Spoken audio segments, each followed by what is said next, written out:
வணக்கம். இந்த பதிவில் நம்ம தாஞ்சூர் பெயிண்டிங் சம்மந்தமாக பாலாஜியோட ஃபேஸ் பென்சில் ஸ்கெட்ச் தான் நம்ம பார்க்க போகிறோம். அடுத்த பதிவில் அதை நம்ம கலரிங் செக்ஷன் பார்க்கலாம்.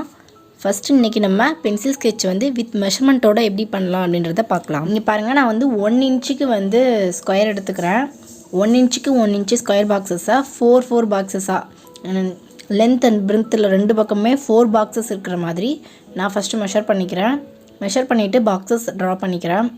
இந்த பாக்ஸஸ் ட்ரா பண்ணிவிட்டு நம்ம கிரீடத்தோட ஹைட்டும் ஃபேஸோட ஹைட்டும் எப்படி ஒரு படத்துக்கு எடுக்கணும் அப்படின்ற கால்குலேஷன் நான் வீடியோட எண்டில் உங்களுக்கு கால்குலேட் பண்ணி காட்டுறேன்.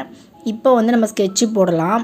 நான் இந்த ஸ்கொயர் பாக்ஸ் 1 இன்ச்சுக்கு 1 இன்ச் எடுத்துருக்கிறது போலவே அதோட அந்த பாலாஜியோட ஃபேஸ் பார்த்தோம் அப்படின்னா அதே 1 இன்ச்சுக்கு வரும். நம்ம என்ன சைஸ் ஸ்கொயர்ஸ் எடுக்கிறோமோ அதே சைஸுக்கு ஃபேஸும் வரும் 1 இன்ச்சுன்ட்டு. இப்போ ஸ்கெட்சு ஃபுல் ட்ராயிங் நம்ம கொடுக்குறப்போ அதே 1 இன்ச்சு பேஸில் நம்ம பாக்ஸஸ் போட்டுட்டு நம்ம ட்ரா பண்ணணும். இப்போ ஃபேஸ்க்கு மட்டும் நம்ம பார்க்குறப்ப இந்த மாதிரி பாக்ஸஸ் போட்டுக்கலாம். 4க்கு 4 பாக்ஸஸ் 1 இன்ச்சு மெஷர்மெண்ட்டில். இப்போ நம்ம ட்ரா பண்ண ஸ்டார்ட் பண்ணலாம். சென்டர் லைனை விட்டுட்டு பாக்ஸுக்கு இந்த பக்கமும் அந்த பக்கமும் கரெக்டாக ஈக்குவலாக வர மாதிரி ஃபஸ்ட்டு நம்ம அந்த தோடு பகுதி வரதை வரைஞ்சிக்கலாம். பாக்ஸில் கீழே செகண்ட் பாக்ஸில் நான் அந்த லைன் மேலே ஸ்டார்ட் பண்ணியிருக்கேன். அதே போல் மிடில் அந்த பாக்ஸோட மிடில் அந்த கிரீடம் ஸ்டார்ட் ஆகுது.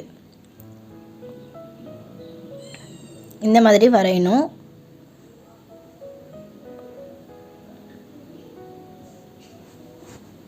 இதில் அப்புறம் இந்த வீடியோவில் இப்போ நான் மெஷர்மெண்ட்டு எடுக்கலை. ஜஸ்ட்டு பாக்ஸ் போட்டுட்டு ஃபேஸோட மெஷர்மெண்ட்டை மட்டும் வச்சு வரைஞ்சிட்ருக்கேன். நான் கிரீடம் இப்போது என் கைவாகுக்கு வர மாதிரி நான் வரைகிறேன். பட் எனக்கு கமெண்ட்ஸில் கேட்டிருக்காங்க, நீங்கள் வரையும் போது என்ன மிஸ்டேக்ஸ்லாம் வரும், எப்படி நீங்கள் கரெக்ட் பண்ணுறீங்க அப்படின்னு காட்ட சொல்லி கேட்டிருக்காங்க. இது கேஷுவலாக நடந்த விஷயத்தை நான் அப்படியே ரெக்கார்ட் பண்ணிட்டேன். ஸோ நான் உங்களுக்காக நான் பண்ணியிருக்க எரரையும் அந்த எரரை நான் எப்படி ஓவர் கம் பண்ணியிருக்கேன் அப்படின்றதையும் நான் உங்களுக்கு இந்த வீடியோவில் காட்டுறேன். ஸோ ஸ்கிப் பண்ணாமல் ஃபுல்லாக பாருங்கள். அப்போ தான் உங்களுக்கு அந்த விஷயம் உங்களுக்கு கரெக்டாக அண்டர்ஸ்டாண்ட் ஆகும். இப்போ நான் ஃபேஸ் கரெக்டாக வரைஞ்சிட்டேன். கிரீடம் நான் அந்த ஃபேஸுக்குரிய மெஷர்மெண்ட் எடுத்து வரையலை. நார்மலாக நான் ட்ரா பண்ண போகிறேன். ட்ரா பண்ணிவிட்டு தான் நான் இந்த ஃபேஸுக்கு ஏற்ற மெஷர்மெண்ட் என்ன அப்படின்றத கால்குலேஷனே பண்ண போகிறேன். நான் இது வரைக்கும் நான் இன்னும் கால்குலேஷன் பண்ணலை. நான் இப்போ உங்களுக்கு வீடியோ ரெடி பண்ணுறதுக்காக தான் கால்குலேஷன்லாம் ஒரு ஸ்கெட்சுக்கும் நான் ரெடி பண்ணிகிட்ருக்கேன். என்னோடய ஸ்கெட்சிலேருந்து இப்போ நான் பார்க்காம வரைஞ்சிட்ருக்கிறதுனால நார்மலாக வரைஞ்சிட்ருக்கேன். இதுக்கப்புறம் நான் மெஷர் பண்ணுவேன். பழைய பிக்சர்லேருந்து எடுத்து மெஷர் பண்ணிவிட்டு நான் இதோட மெஷர்மெண்ட்டை அதுக்கு மெர்ச் பண்ணுற மாதிரி கால்குலேட் பண்ணி இப்போ நான் இதில் உங்களுக்காக கொடுப்பேன் கால்குலேஷன்ஸ். பார்க்கலாம் எப்படி பண்ணலான்ட்டு. இப்போ நம்ம கிரீடமும் வரைஞ்சாச்சு.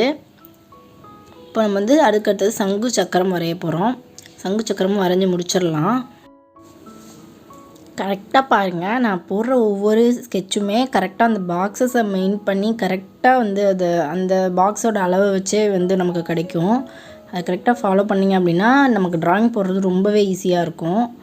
பாருங்கள், அந்த சங்கு அப்படியே கச்சிதமாக நான் போட்டிருக்க அந்த லைன்ஸ்குள்ளேயே கரெக்டாக உட்காந்துரும் பாருங்கள். கரெக்டாக ஸோ நம்ம ஸ்கெட்சு போடுறப்ப நம்ம கரெக்டாக எல்லாத்தையும் நம்ம ஐடென்டிஃபை பண்ணிவிட்டு போட ஆரம்பித்தோம் அப்படின்னா நமக்கு அது ரொம்ப அம்சமாக கரெக்டாக வந்துடும். அதே போல் இந்த பக்கம் சக்கரம் போட போகிறோம். சக்கரமும் அதே போல் தான். அந்த ரவுண்டு கரெக்டாக அந்த ஸ்கெட்சுக்குள்ளேயே கரெக்டாக நிற்கணும். நின்றுட்டு அதுக்கப்புறம் நம்ம அந்த சக்கரத்தையும் டிசைன் பண்ணிடலாம். அழிஞ்சு முடிச்சிட்டோன்னா நமக்கு அந்த பாலாஜியோட பெருமாள் ஃபேஸ் போடுறோம் அப்படின்னா நம்ம கரெக்டாக அந்த சங்கு சக்கரத்தோடு போட்டால் தான் அது ஒரு ஃபினிஷிங்காக இருக்கும். அதனால் நான் சங்கு சக்கரத்தோடு சேர்த்தே அந்த ஃபேஸ் ஸ்கெட்ச் கொடுத்துருக்கேன். ரிமைனிங் பார்ட்லாம் நம்ம ட்ராயிங்லேயே வந்துடும். ஃபுல் ஸ்கெட்சு போடுறப்ப வந்துடும். மிச்சது அந்த மாலையெல்லாம் அந்த கிரீடத்துக்கு மேல் பகுதியிலேருந்து காட்டிக்கலாம். அதே மாதிரி அந்த கழுத்துக்கு கீழே உள்ள பகுதியும் நம்ம அதில் டீட்டெயில் காமிச்சிக்கலாம். இது அந்த உள்ளே இருக்க டிசைன். நம்ம ஸ்கெட்சை ஃபுல்லாக ட்ரா பண்ணிவிட்டு நம்ம அதுக்கு மேலே கலர் கொடுக்குறப்ப நமக்கு ஈஸியாக இருக்கும் மேலே டிசைன் பண்ணுறதுக்கு. அப்படி இல்லைன்னா நீங்கள் ஃபுல்லாக மெமரைஸ் பண்ணணும். இந்த சக்கரத்துக்குள்ளே இருக்க டிசைன்லாம் என்ன வரணும் அப்படின்றதுலாம் உங்களுக்கு நல்லா மைண்டில் நிற்கிற அளவுக்கு நீங்கள் ப்ராக்டிஸ் எடுத்துருக்கணும். ப்ராக்டிஸ் எடுத்துகிட்டு ட்ரா பண்ணுறோம் அப்படின்னா நமக்கு அந்த டீட்டெயில் ஒர்க் தேவையில்லை. வெறும் அவுட்லைன் மட்டும் கொடுத்துட்டு நம்ம கலரிங்கை கொடுத்துட்டு மேலே டேரெக்டாக ப்ரஷில் நம்ம டக்கு டக்குன்னு ஃப்ளோவாக இழுத்து நம்ம முடிச்சுக்கலாம். இப்போ பார்க்கலாம். நம்ம கிரீடம் வந்து நான் பழைய படத்துலேருந்து மெஷர் பண்ணிட்டேன். மெஷர் பண்ணிவிட்டு பார்த்தோம்னா எனக்கு வந்து அது ஹைட்டு மெர்ஜ் ஆகலை. ஸோ எரேஸ் பண்ணிவிட்டு நான் திரும்பவும் அகைன் ட்ரா பண்ணியிருக்கேன். இதை எப்படி வந்து நான் அந்த மெஷர்மெண்ட்டை எடுத்திருக்கேன் அப்படின்றத நான் இப்போ கால்குலேட் பண்ணி உங்களுக்கு காட்டுவேன். ஸோ நீங்கள் ஃபுல்லாக பார்த்தீங்கன்னா உங்களுக்கு புரியும். இப்போ 1 இன்ச்சு ஃபேஸ் அப்படின்னா நான் ஹைட்டுக்கு டோட்டலாக வந்து 4 இன்ச் எடுத்துருக்கிறதா ஆகுதா, 4 இன்ச் எடுத்திருக்கேன். இந்த டோட்டல் ஸ்கொயர் பாக்ஸு எல்லாமே சேர்த்து நான் வந்து 4 இன்ச்சுக்கு எடுத்திருக்கேன். அதில் வந்து ஃபேஸ் 1 இன்ச்சு போக ரிமைனிங் வந்து கிரீடத்துக்கு நம்ம எவ்வளோ கொடுக்குறோம் அப்படின்றது தான் இந்த கால்குலேஷன். நம்ம ஏற்கனவே அம்மன் ஃபேஸ்லலாம் பார்த்துருந்தோம். அதில் தான் வந்து 1.5 அந்த ரேஞ்சில் தான் நம்ம வந்து ஃபேஸோட அளவுலேருந்து ஒரு 1.5 பங்கு அப்படின்ற மாதிரி வந்திருக்கும் கிரீடத்தோட ஹைட்டு. ஆனால் பாலாஜிக்கு வந்து அந்த மாதிரி கிடையாது. நம்ம அதே மெஷர்மெண்ட் வச்சு பாலாஜி வரைய முடியாது. பாலாஜியோட கிரீடம் ஹைட்டு வந்து ரொம்பவே ஹைட்டாக வரும், ரொம்ப நீளமாக ஹைட்டாக காட்டுவாங்க. ஸோ நம்ம அந்த கிரீடத்தோட மெஷர்மெண்ட் வந்து பாலாஜி ஸ்கெட்சுக்கு வந்து செட் ஆகாது. இதுக்கு வந்து நம்ம அதை விட இன்னொரு பங்கு அதிகமாக எடுக்கிற மாதிரி வரும் ஹைட்டு. இப்போ வந்து நான் ஃபேஸோட ஹைட்டை மெஷர் பண்ணி எழுதியிருக்கேன் 1 இன்ச்சுன்னு. இப்போ கிரீடத்தோட ஹைட்டு பார்த்தோம் அப்படின்னா இங்கே பாருங்கள் 2.5 இன்ச்சு கிட்ட வரும். 2.5 இன்ச்சு கிட்ட வருது. ஃபேஸோட ஹைட் பார்த்திங்கன்னா 1.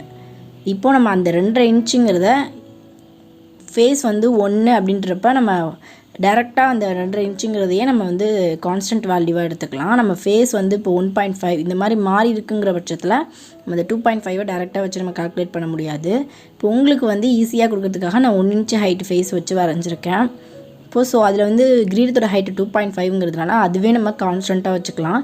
இப்போ சப்போஸ் எக்ஸாம்பிளுக்கு வந்து உங்களுக்கு ஃபேஸ் 1.5 இன்ச்சில் எடுக்கிறீங்க அப்படின்னா அதே 1.5 கூட 2.5 மல்டிப்ளை பண்ணுறோம். மல்டிப்ளை பண்ணிங்கன்னா 3.75 கிடைக்கும்.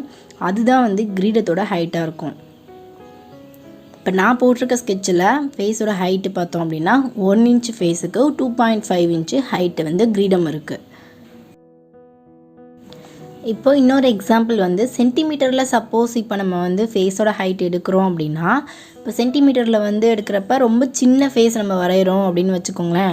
1.7 சென்டிமீட்டருக்கு ஃபேஸோட ஹைட் வச்சு நம்ம இப்போ ஒரு பாலாஜி ட்ரா பண்ண போகிறோம் அப்படின்னு நம்ம எடுத்துக்கிட்டோம் அப்படின்னா அதோட ஃபேஸோட கிரீடம் வந்து எடுக்கணும் அப்படின்னா 1.7 × 2.5 அப்படின்னு மல்டிப்ளை பண்ணோம் அப்படின்னா நமக்கு கிரீடத்தோட ஹைட் வந்து நமக்கு கரெக்டாக கிடச்சிரும். கிரீடத்தோட ஹைட் பார்த்திங்கன்னா 4.25 அப்படின்னு கிடைக்கும்.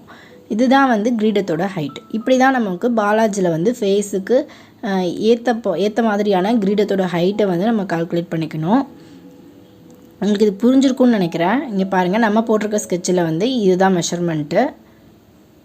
நோட் பண்ணி வச்சுக்கிட்டிங்கன்னா உங்களுக்கு கண்டிப்பாக யூஸ்ஃபுல்லாக இருக்கும். ஸோ வீடியோவை கண்டிப்பாக ஸ்கிப் பண்ணாமல் பார்த்துருந்தீங்கன்னா உங்களுக்கு கண்டிப்பாக புரிஞ்சிருக்கும், ஹெல்ப்ஃபுல்லாகவும் இருக்கும். நம்ம மீண்டும் அடுத்த பதிவில் தொடர்ந்து சந்திக்கலாம் வேறொரு பயனுள்ள பதிவோட. இது வரைக்கும் சப்ஸ்கிரைப் பண்ணாமல் வீடியோ பார்த்துட்ருக்கீங்க நீங்கள் அப்படின்னா கண்டிப்பாக சப்ஸ்கிரைப் பண்ணிவிட்டு கூடவே பெல் ஐக்கானையும் கிளிக் பண்ணிக்கோங்க. ஆளுங்கிறதையும் செலக்ட் பண்ணிக்கோங்க. நான் வீடியோ அப்டேட் பண்ண உங்களுக்கு கரெக்டாக நோட்டிஃபிகேஷன் வரும், மிஸ் பண்ணாமல் பார்க்கலாம். அடுத்த பதிவில் நம்ம கொடுக்க போகிறது பாலாஜியோட ஃபேஸ் கலரிங் கொடுக்குறோம். ஸோ நீங்கள் மிஸ் பண்ணாமல் அடுத்த பகுதியை பாருங்கள். நம்ம அடுத்த பகுதியில் தொடர்ந்து சந்திக்கலாம். நன்றி.